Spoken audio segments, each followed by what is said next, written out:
घशात न टोचणारी आळूवडी कशी बनवायची ते तुम्हाला साध्या सोप्या पद्धतीने सांगते।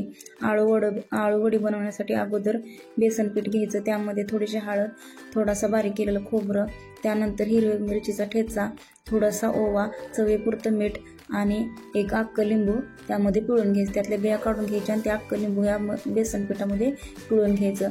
लिंबामुळे काय होतं, कितीही टोचणारी पानं असू देत ते घशात अजिबात टोचत नाहीत। हे लिंबू पिळून घेतल्यानंतर हे सगळं मिश्रण मिक्स करून घ्यायचं। थोडं थोडं पाणी टाकायचं आणि पीठ त्याचं तयार करून घ्यायचं। त्यानंतर आळूची पानं स्वच्छ पाठीमागून फोडून स्वच्छ धुवून घ्यायची। धुवून घेतल्यानंतर मिक्स केलेलं पीठ त्या पानाच्या पाठीमागच्या साईडला लावून घ्यायचं।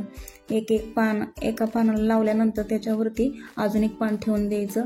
दोन पानाला असं पीठ लावल्यानंतर त्याची गुंडाळी करून घ्यायची आणि त्या तयार केलेल्या गुंडाळ्या एका मोदकाच्या चाळणीला होल असणारे चाळण घेऊन त्याला थोडंसं तेल लावून घ्यायचं आणि या तयार केलेल्या पानाच्या गुंडाळ्या त्या चाळणीमध्ये ठेवून द्यायच्या।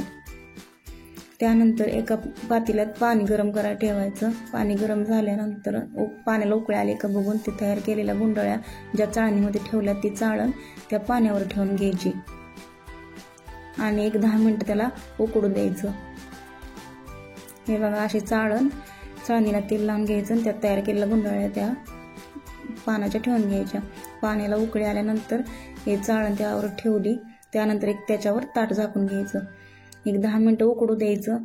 उकडल्यानंतर पुन्हा दुसरी साईड पण पोलटी करून घ्यायची आणि या तयार झालेल्या वड्या नंतर थोड्याशा थंड होऊ द्यायच्या। थंड झाल्यानंतर सगळ्या या गुंडाळ्या तयार केलेल्या पानाच्या चिरून घ्यायच्या।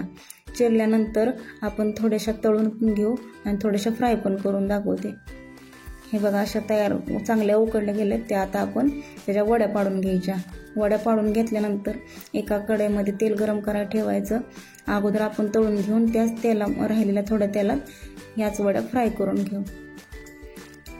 हे बघा, अशा सगळ्याच वड्या मी चिरून घेतल्या। त्यानंतर कढईमध्ये तेल गरम करायला ठेवलं आणि त्यामध्ये निम्या वड्या जेवढ्या मला पाहिजे तेवढ्या मी तळायला टाकल्या। तळलेल्या पण वड्या छान लागतात आणि फ्राय केलेल्या पण वड्या छान लागतात।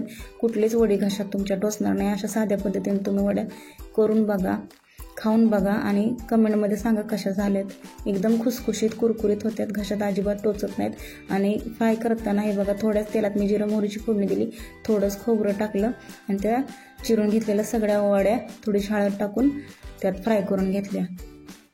एकदम छान लागतात। अशा साध्या पद्धतीने वड्या खरंच करून बघा आणि कमेंटमध्ये सांगा मला कशा झाल्यात ते।